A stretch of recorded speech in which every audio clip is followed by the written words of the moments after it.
Hi, in this lecture we're going to take a look at looping as a control flow structure. So up to this point we've taken a look at sequence and decision flow of control. Now we're going to look at some control flow logic that allows certain statements to execute repeatedly.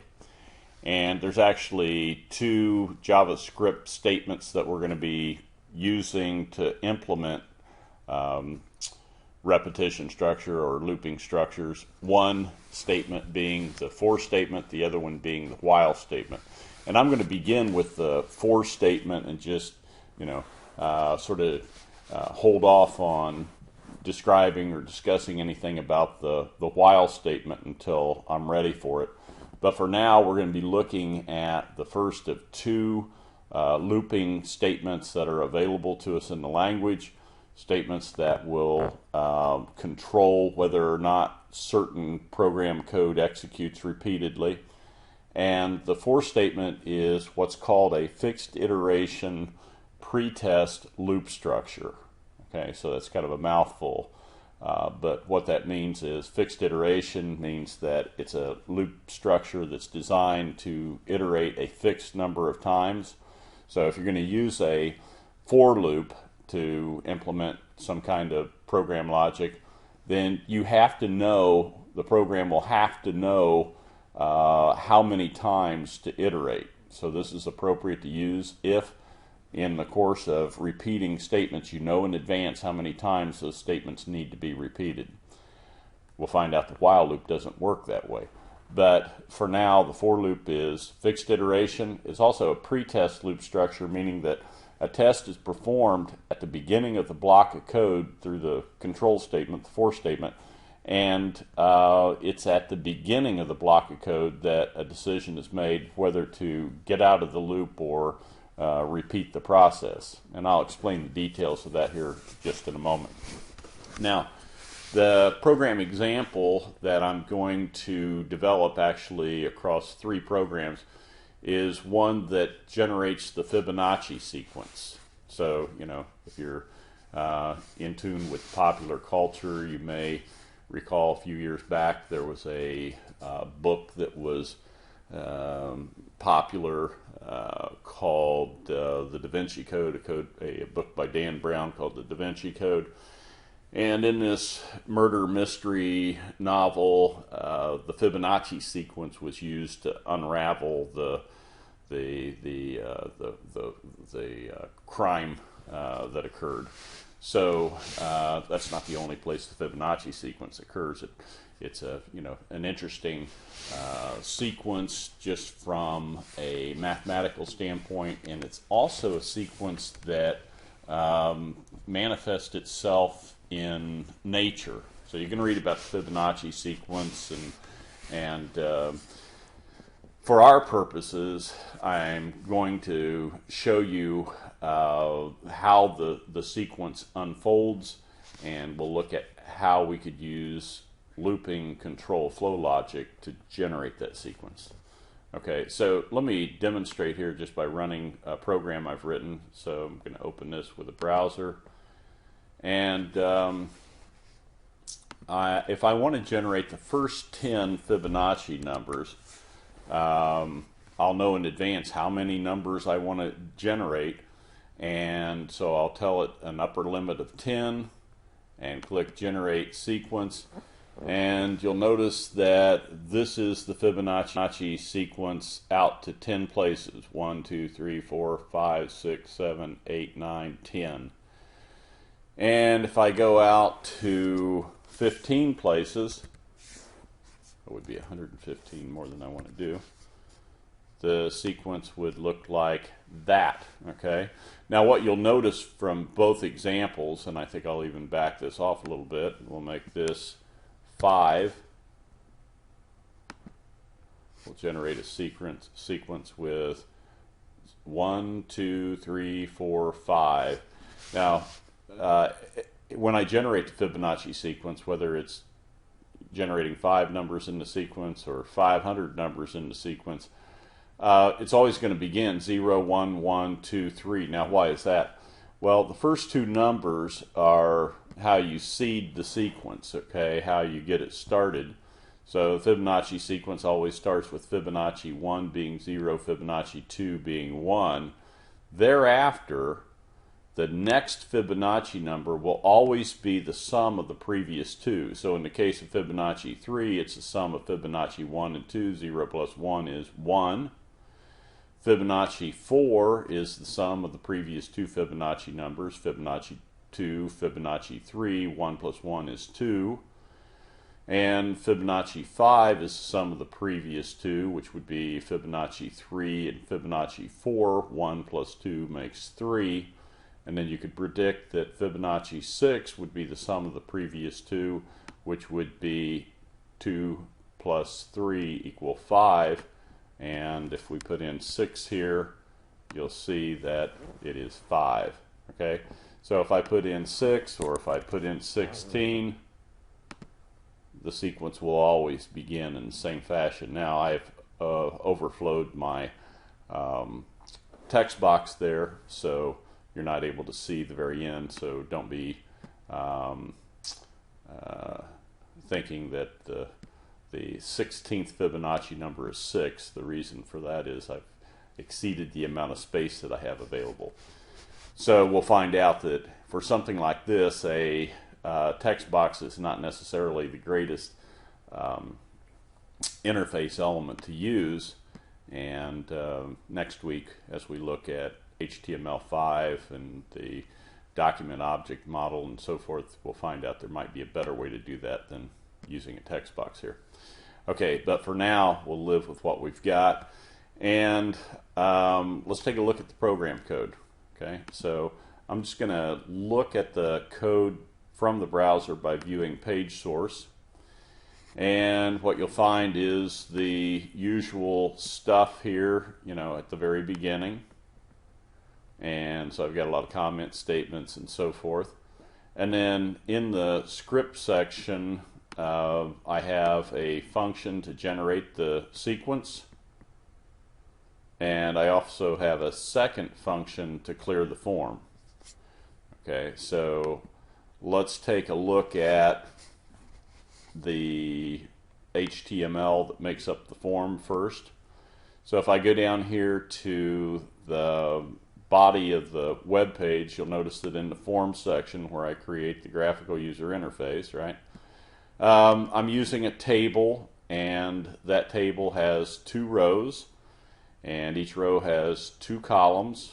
Okay, so the first row is designed to provide me with a label and not a label. First row is designed to provide me with an input box. Okay, so I can enter in the number of times that I want to go through the sequence. And the second one is a button that will call up on click a method called gen fib sequence, generate Fibonacci sequence. And I am, when I call that method up, going to pass it an argument, a single argument, that being the value that's in the text box right here above it, named up limit. Okay, so the user will provide input there, and that's going to be sent to the function and plugged into the parameter. And then the second row provides in the first column just a label here that says Fibonacci sequence, and then in the second column a text box so that the number that or the sequence that's generated within the function, a place for it to be displayed to the user. Okay, so the output will be output to a text box in the form called FibOutput. And let's take a look at the method or the function that actually does this. Okay, so when gen fib sequence, this function gets called up, it is passed a value through an argument and plugged into this parameter called up limit. So once the function starts up limit is going to be given a numeric value. And then I've created a number of local variables. The first two variables I named Fib1 and Fib2, and if you recall from the sequence, every time I generate the Fibonacci sequence, Fibonacci 1 starts out with a value of 0, Fibonacci 2 starts out with a value of 1, and the next Fibonacci number will be calculated off of these two values. Okay, so I've got three variables here, one for Fibonacci 1 assigned a value of 0, another for Fibonacci 2 assigned a value of 1, and then I've got a variable that I will be using later on to calculate the next value in the sequence. I also have a variable called FibOut, and I'm going to be doing string concatenation in this, so every time I generate a new number in the sequence, I'm going to append it to this string. And I initialize the string to the value in Fibonacci 1 concatenated with a space and a comma. That second string literal there is a space, comma, concatenated with Fibonacci 2, the value in Fibonacci 2. Okay, so make it readable. I put the first two values in the output string, and then I'll be appending to that with every new Fibonacci number that I create. Okay, so this is where the fun begins. This is, you know, what we need to focus on, and this is the for loop that's used to make certain code repeat over and over again. And that certain code would be any code that's contained in this block beginning with the opening brace through the closing brace. So any number of statements can be put in here. And in fact, it is possible to nest control structures. So I could put, for instance, decision logic inside of this block as well. And that means that along the way, that decision logic would be executed repeatedly. We'd make repeated decisions. But I've kept it simple to begin with, and so as we look at this for loop, very powerful loop, let's see how it behaves. So it begins, the control statement here begins with the keyword for, and then within parentheses there are three component parts here. The first part declares a block level variable named I. Now we've looked at local variables up here, and we've talked about their lifetime and scope. Let's take a look at this variable I. Variable I is being declared within the for statement. It is a block level variable, and what that means is that its lifetime and its scope is limited to this block of code right here. Once this for statement finishes, I is no longer in existence. Its lifetime will have expired, and it can only be used within this block of code. Its scope is limited to this block of code. So I put a very narrow restriction on this, the use of this variable. So what I does, it's known as an index variable, what I does is it will maintain a count of the number of times that we've gone through this loop. All right, so hold that thought for a second. First component, I declare a variable. It's going to be used as a counter. The second part of the statement is an expression, a Boolean expression. It will evaluate either true or false. When it evaluates true, the block of code will be executed. When it evaluates false, the flow of control will be to exit the loop. In other words, as soon as this thing evaluates false, it'll kick out of the loop, kick out of this block right here, and the next statement to execute will be this one.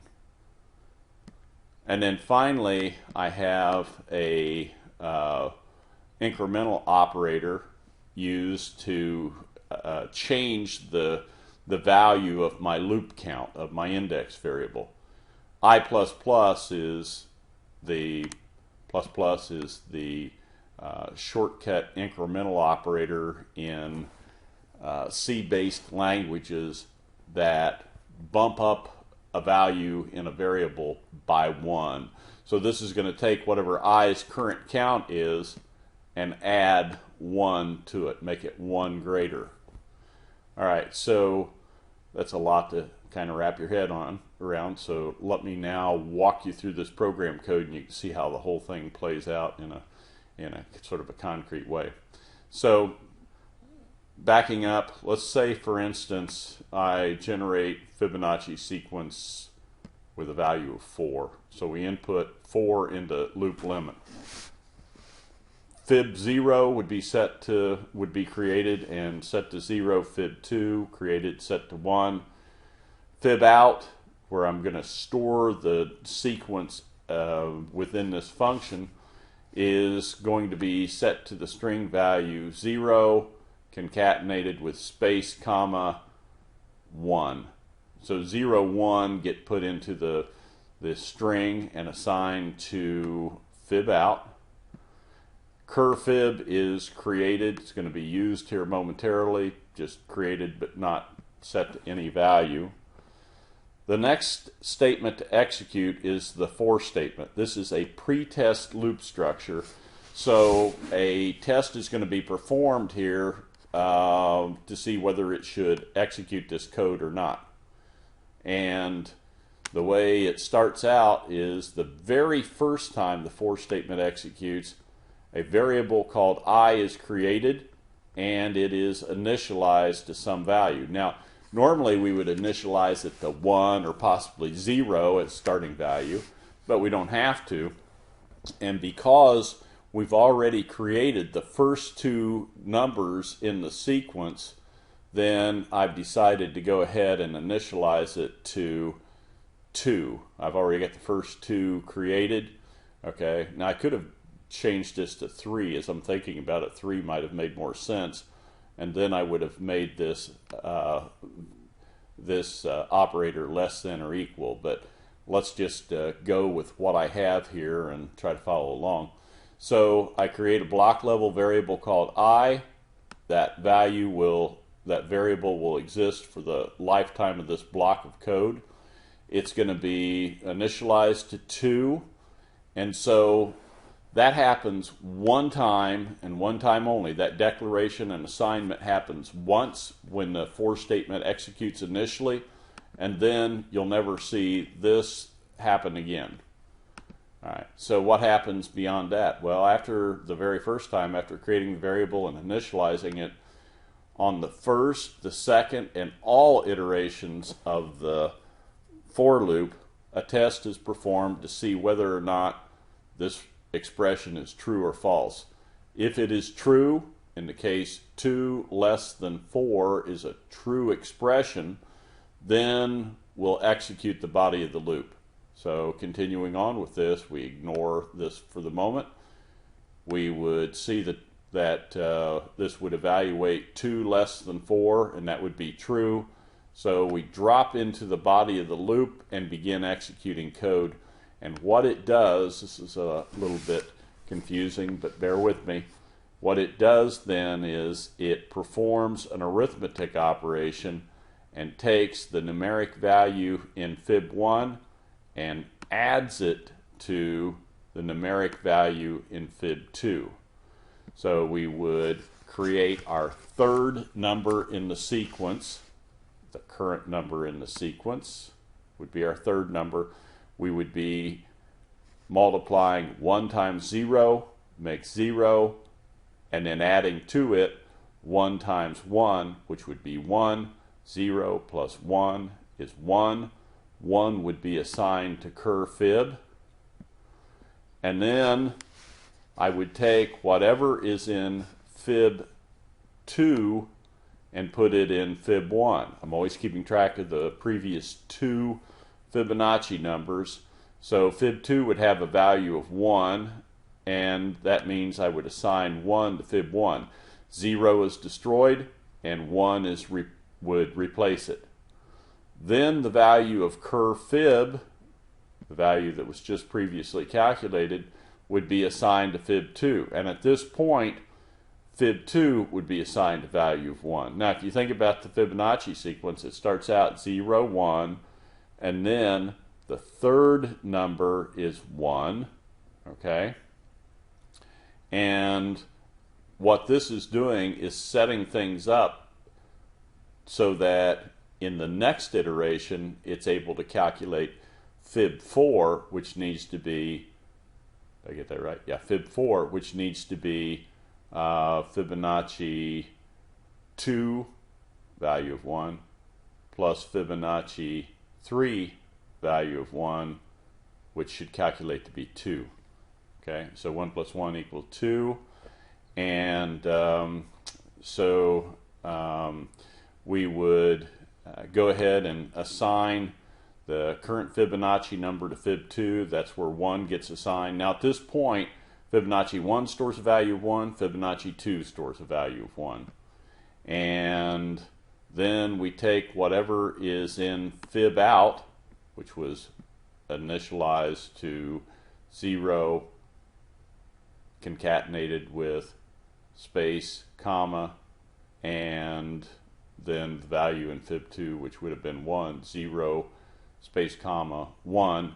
We take 0, space, comma, 1, and concatenate to it a comma, space, and then whatever is in cur fib, which at the moment is a value of 1.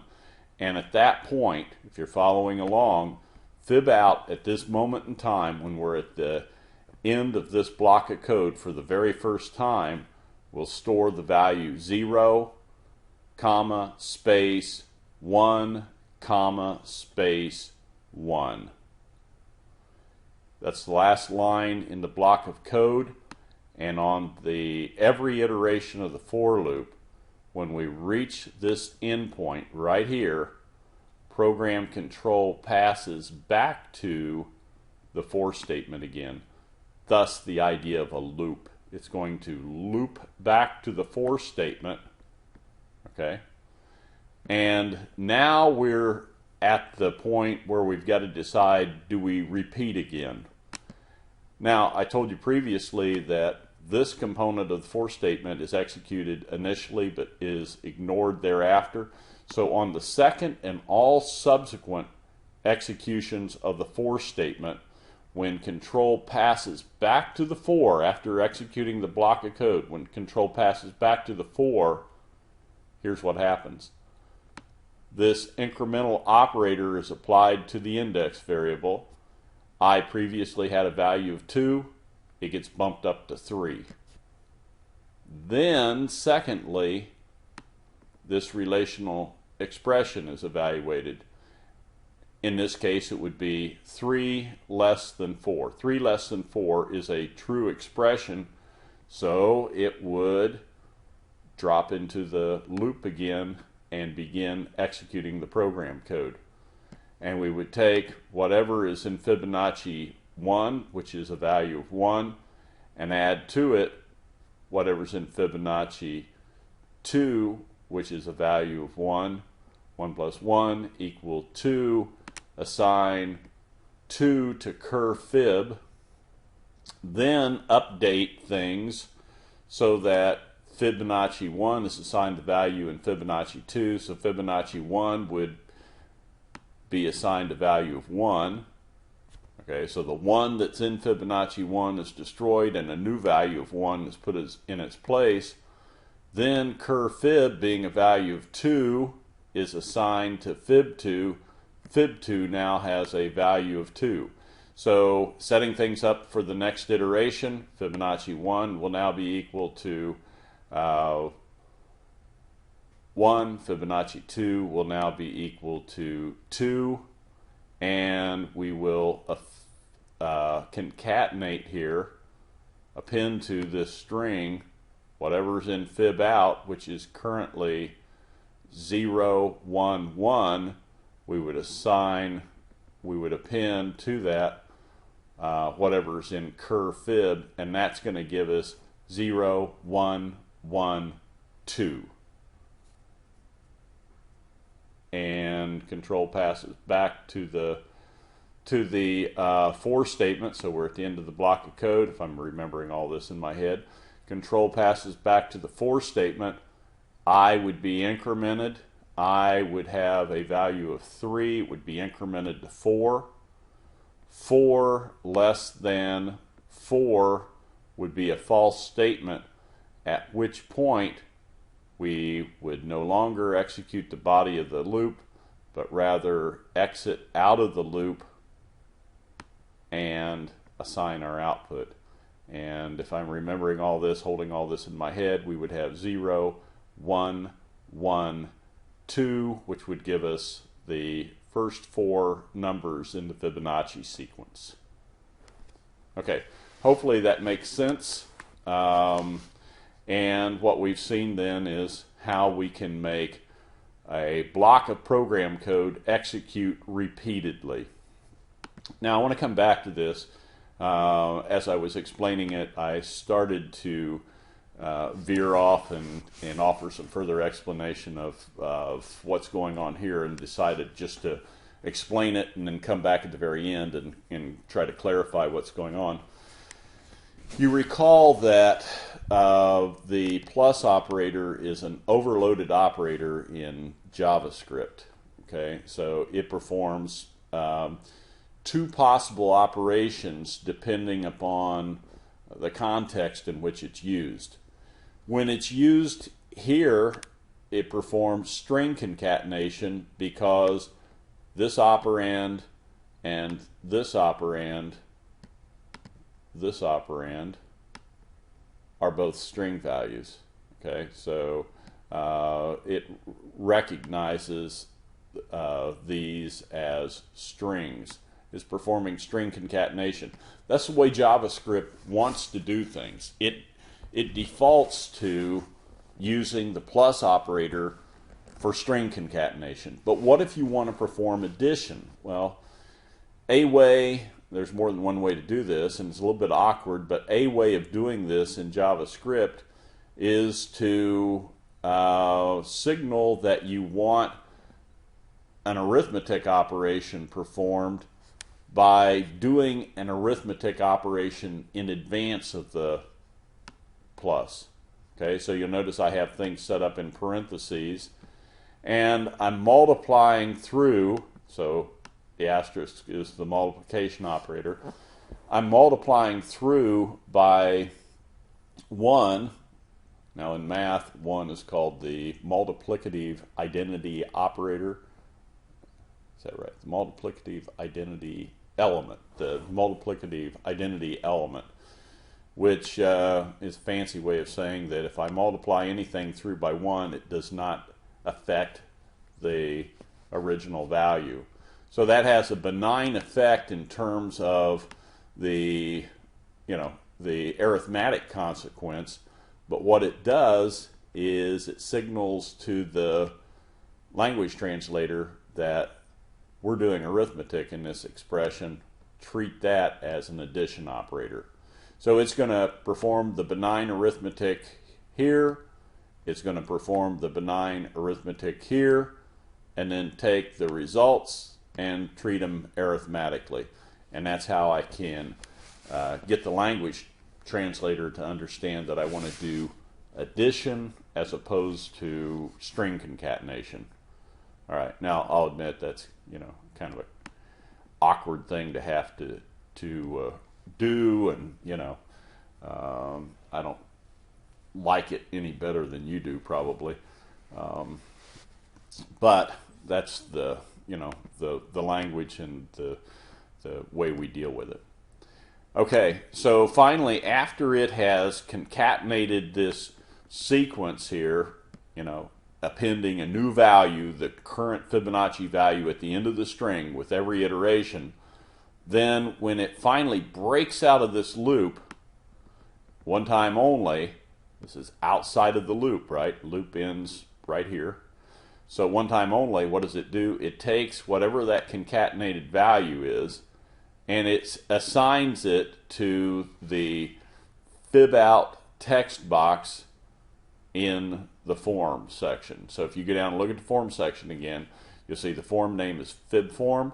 You'll see that the text box that we're assigning to is FibOut. And so by assigning that string value to the value property of FibOutput text box in FibForm section of the page, it has the effect of displaying it to the user, and the user is going to see the concatenated string then. And that's really all there is to it. One other thing that I have done, where did I do that?